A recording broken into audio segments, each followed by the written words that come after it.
Olá, boa tarde. Hospitais lotados, falta de vagas em UTI, além de médicos e remédios. Apesar de todo o avanço do sistema de saúde brasileiro, muitos casos ainda vão parar na Justiça. Para se ter uma ideia, em 2021, só no Supremo Tribunal Federal, foram quase 14 mil decisões para garantir atendimento e proteção à sociedade. No Dia Mundial da Saúde, vamos falar sobre os avanços e gargalos em relação a esse direito à saúde. Esse é um dos destaques do Jornal da Justiça de hoje. Vamos aos demais. Ministro Alexandre de Moraes, do Supremo Tribunal Federal, prorroga por mais 90 dias inquérito que investiga supostas milícias digitais que praticavam atos contra a democracia. Ministro André Mendonça, do STF, determina a suspensão nacional de todos os processos individuais ou coletivos que tratam da cobrança do IPVA de veículos que pertencem a locadoras. E ainda no Dia do Jornalista, as agressões enfrentadas pelos profissionais e o trabalho constante para combater as fake news.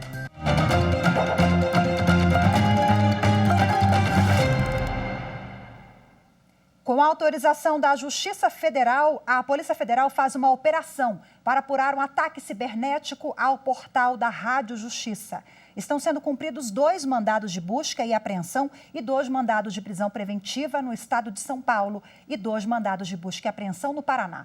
O inquérito foi instaurado a partir de uma notícia-crime encaminhada pelo Supremo Tribunal Federal após a ação cibernética ilícita ter sido detectada pela Secretaria de Tecnologia da Informação do STF. Bom, em nota, o Supremo Tribunal Federal afirma que o episódio no site da Rádio Justiça, mencionado em março do ano passado, permitiu que o Supremo promovesse uma série de melhorias de segurança no portal e sistemas, que passam por constante aprimoramento. A nota afirma ainda que não houve nenhum tipo de acesso, comprometimento ou sequestro de qualquer dado relevante ou sigiloso. Técnicos e especialistas do Supremo acompanham a apuração que corre sob sigilo. O ministro Alexandre de Moraes, do Supremo Tribunal Federal, prorrogou por mais 90 dias o inquérito que investiga supostas milícias digitais que praticavam atos contra a democracia. Na decisão, o ministro argumentou que há diligências em andamento e que, por isso, é necessário dar continuidade às apurações. A Polícia Federal apura a existência de uma organização criminosa criada para promover ataques contra o Estado Democrático de Direito e que estaria organizada em núcleos político, de produção, publicação e financiamento. Outra suspeita é de que esse grupo tenha recebido verba pública. Segundo as investigações, a milícia digital teria usado a estrutura do chamado Gabinete do Ódio, grupo formado por aliados do presidente Jair Bolsonaro, e teria como alvo adversários políticos, ministros do Supremo Tribunal Federal, integrantes do próprio governo e veículos de comunicação. O inquérito foi aberto em julho do ano passado e é uma continuidade da investigação sobre os atos antidemocráticos. O objetivo é descobrir se esses produtores de conteúdo recebiam doações, como conseguiam ganhar dinheiro por meio dos canais na internet e se tinham conhecimento ou não de fraudes no sistema do Tribunal Superior Eleitoral. Esta é a 3ª vez que as investigações são prorrogadas. Na decisão, o ministro Alexandre de Moraes explicou que é preciso mais tempo para concluir as diligências que ainda estão em andamento. O ministro André Mendonça, do Supremo Tribunal Federal, determinou a suspensão nacional de todos os processos individuais ou coletivos que tratam da cobrança do IPVA de veículos de locadoras. As informações com a consultora jurídica da TV Justiça, Gisele Reis. A determinação se deu no recurso em que se discute a cobrança do IPVA de veículos de propriedade de locadoras de automóveis fora das sedes das empresas. O caso concreto é a discussão do IPVA de um veículo que está registrado no Paraná, onde fica a sede da locadora, pelo estado de São Paulo, onde se encontra uma de suas filiais. A locadora argumenta que o credor do IPVA é o estado em que o veículo é licenciado e não aquele em que circula ou transita. Como há repercussão geral reconhecida, o que for definido pelo Supremo Tribunal Federal deverá ser seguido por todo o Poder Judiciário. Ainda não há data definida para o julgamento, mas em razão da existência de vários processos na Justiça sobre o mesmo assunto, o ministro André Mendonça determinou a suspensão nacional de todos os processos em andamento.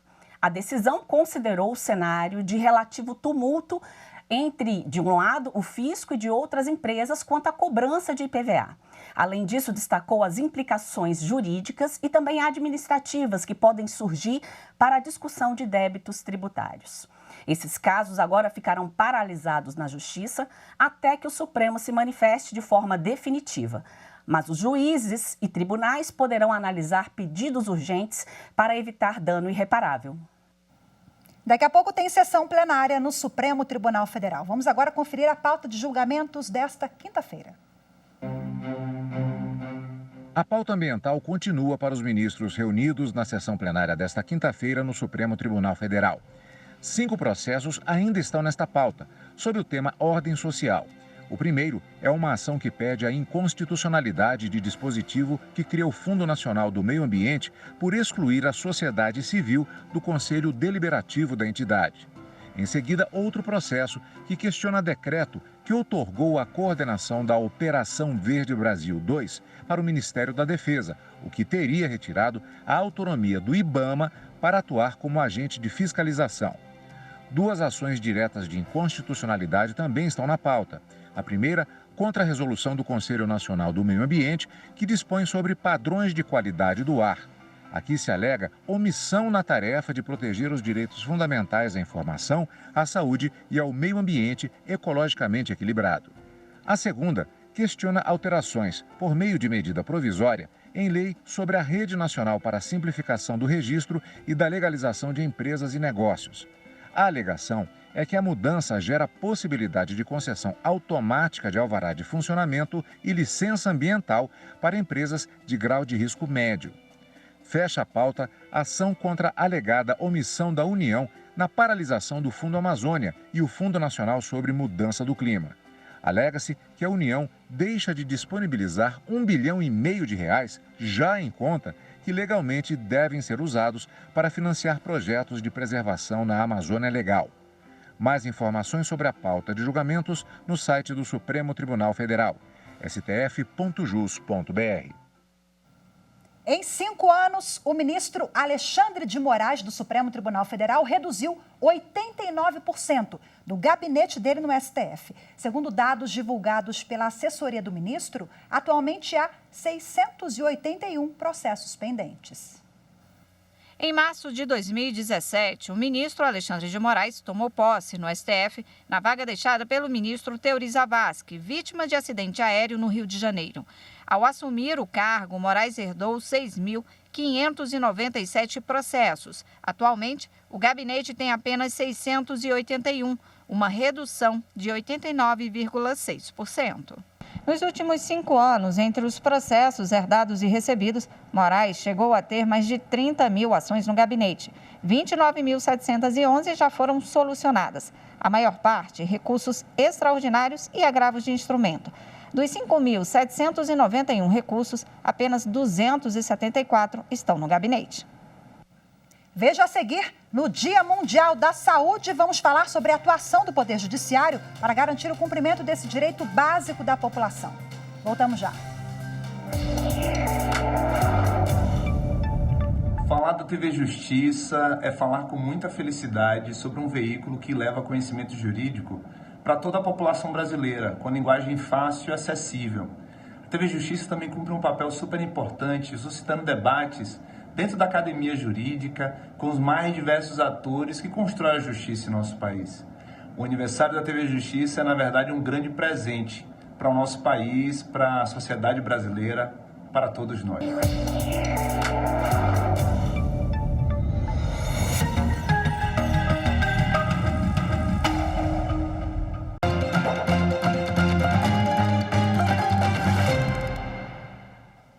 Hoje, dia 7 de abril, é o Dia Mundial da Saúde. O Brasil tem o maior sistema público do mundo e atende a mais de 190 milhões de pessoas. Mas o SUS, o Sistema Único de Saúde, previsto na Constituição Federal de 1988, ainda enfrenta problemas. E para garantir assistência à população, muitas vezes o Poder Judiciário precisa ser acionado. A Ana Lúcia sempre teve plano de saúde e usava o sistema privado. Mas desde 2001 as coisas mudaram. Ana Lúcia se aposentou e precisou recorrer ao Sistema Único de Saúde. Ela teve 2 AVCs, descobriu um problema no coração e em 2012 também descobriu um câncer. No início, a ideia de buscar tratamento na rede pública assustou, mas Ana Lúcia diz que teve uma surpresa agradável. Não me faltou o médico, não me faltou o hospital, o atendimento de emergência, não me faltaram os remédios e também o acolhimento dos médicos, das enfermeiras, do pessoal que trata do doente. Mas nem todo mundo tem a mesma sorte. As dificuldades do sistema público de saúde, com hospitais lotados, falta de vagas em UTI e de médicos, é uma realidade em todo o país. Para conseguir atendimento, muitas vezes é preciso recorrer à justiça.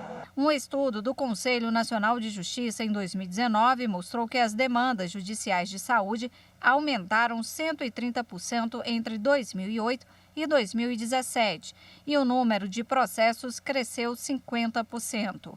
Em 2021, com os efeitos da pandemia, a atuação da Justiça foi ainda mais importante. Somente no Supremo Tribunal Federal foram quase 14 mil decisões para garantir atendimento e proteção à sociedade. Apesar de todas as dificuldades encontradas no Sistema Único de Saúde, Ana Lúcia acredita que o atual modelo é a melhor solução. Vale muito a pena. Você não pode abrir mão de um sistema desse que eu acho que é único, entende?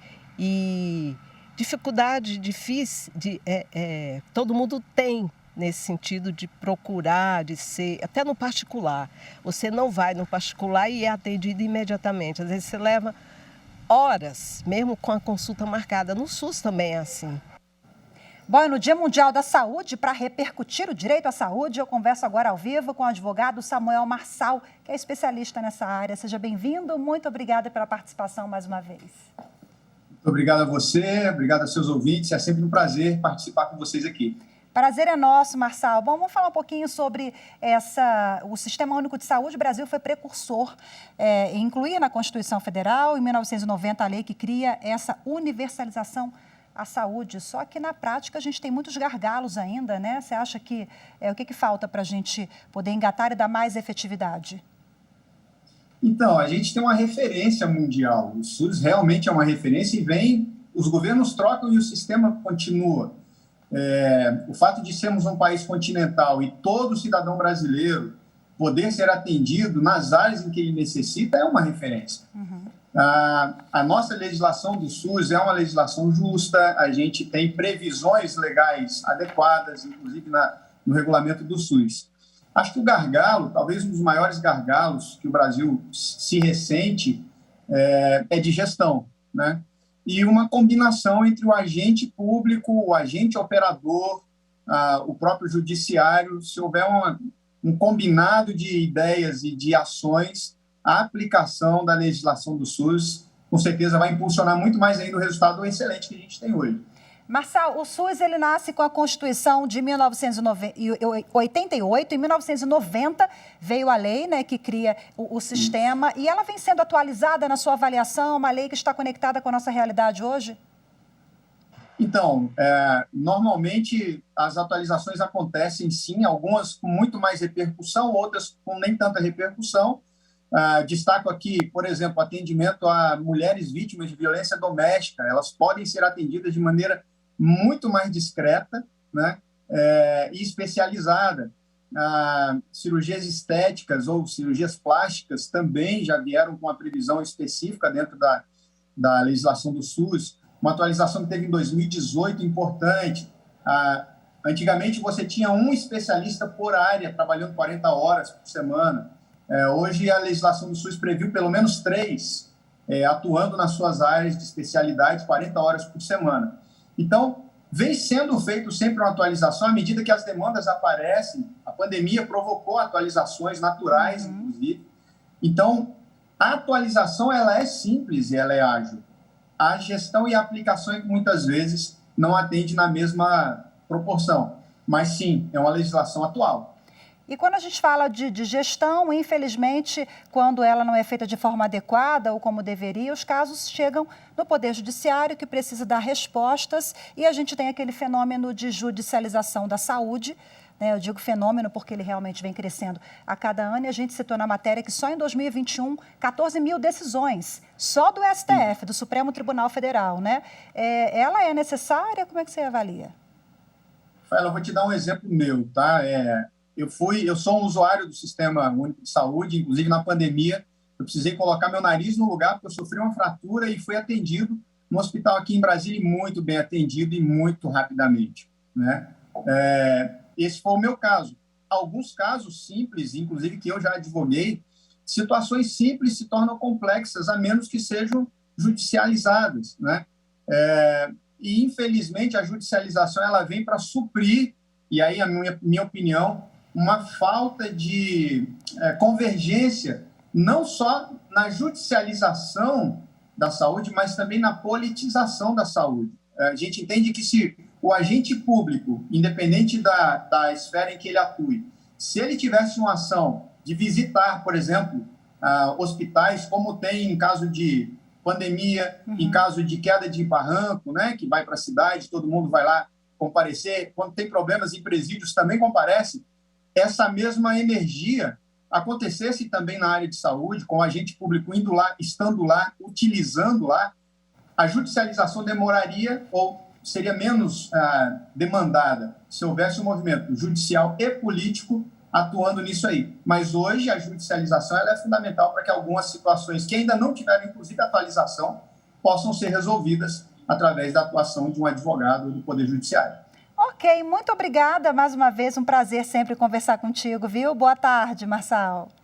Prazer falar com vocês sempre dos seus ouvintes, um abraço grande. Obrigada, tchau, tchau, um abraço. Tchau, tchau. E você vai ver a seguir, hoje também é o Dia do Jornalista. No próximo bloco vamos falar sobre os problemas enfrentados no cotidiano da profissão, como agressões e o trabalho árduo para combater as fake news. Eu volto já já. Gostaria de dar os parabéns pelos 20 anos da TV Justiça e registrar a minha admiração pelo papel importante deste órgão de comunicação perante ao judiciário e à sociedade. Vida longa à TV Justiça.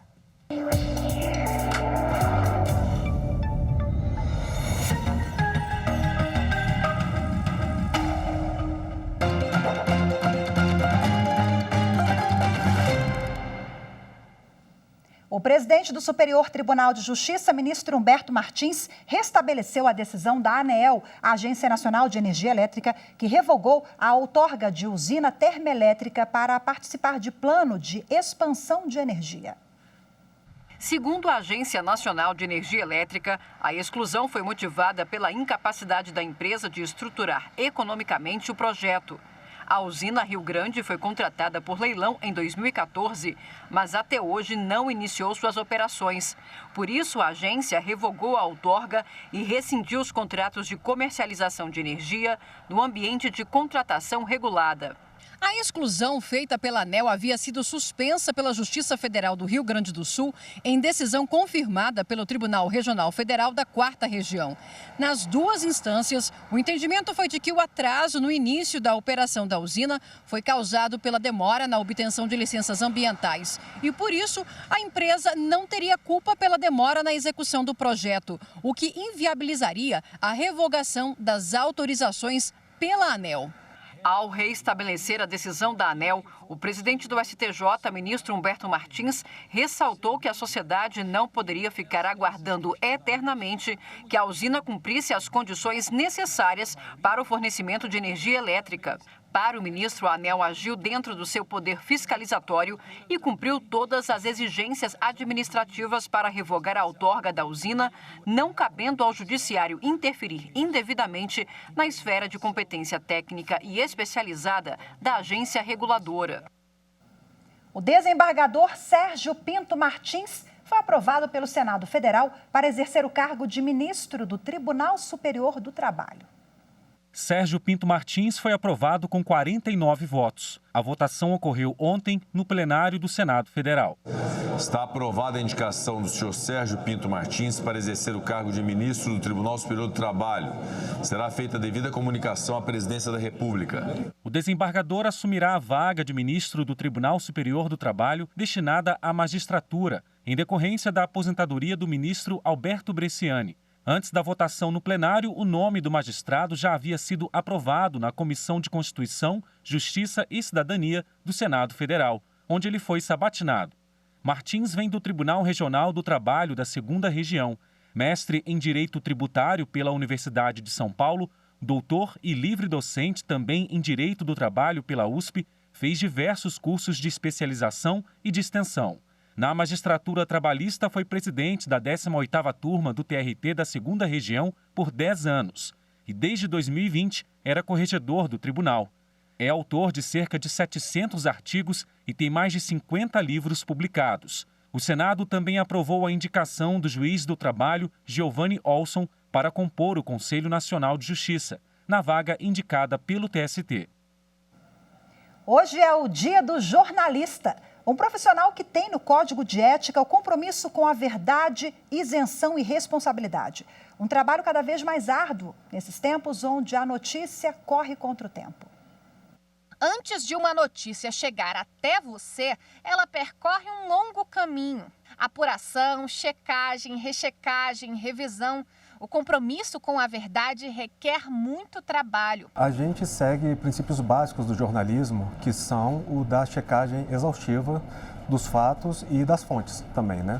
A gente sempre, independentemente do assunto, seja ele um assunto de cotidiano, que vem, por exemplo, um acontecimento da cidade, um acidente automobilístico, ou algum evento, um crime, ou até mesmo uma sessão no Senado, uma denúncia que seja de política, a gente tem a questão de checar o fato com todos os personagens envolvidos, o máximo possível, pelo menos. Os jornalistas são regidos por um código de ética que cobra dos profissionais isenção e responsabilidade diante dos fatos. O furo jornalístico, ele repercute na sociedade, o jornalista vai em busca dele, porque o trabalho dele vai repercutir, vai ter maior impacto na sociedade, mas a notícia falsa, a fake news, a informação errada, ela tem um impacto prejudicial muito grande.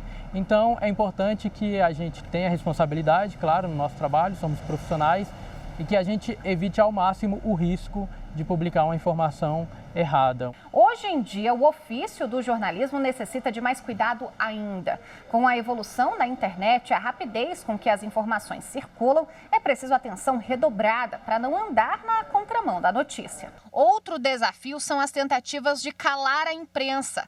A Associação Brasileira de Rádio e Televisão, ABERT, apurou que só no ano passado, 230 jornalistas foram vítimas de violência. Aumento de 21% em relação a 2020, onde 189 profissionais sofreram ataques. Já a Abrage, a Associação Brasileira de Jornalismo Investigativo, fez um levantamento com recorte de gênero. O resultado? 119 casos de agressão a jornalistas mulheres. E em 95% deles, os agressores eram homens. Quando se ataca a jornalista, mulher, portanto, não se ataca apenas uma pessoa. Na verdade, violenta-se uma pessoa, claro, mas neste ataque se volta contra a verdade dos fatos, contra o princípio da justiça e contra a prática da democracia. Isto tudo é enfechado neste ato de violência. A liberdade de imprensa tem proteção constitucional.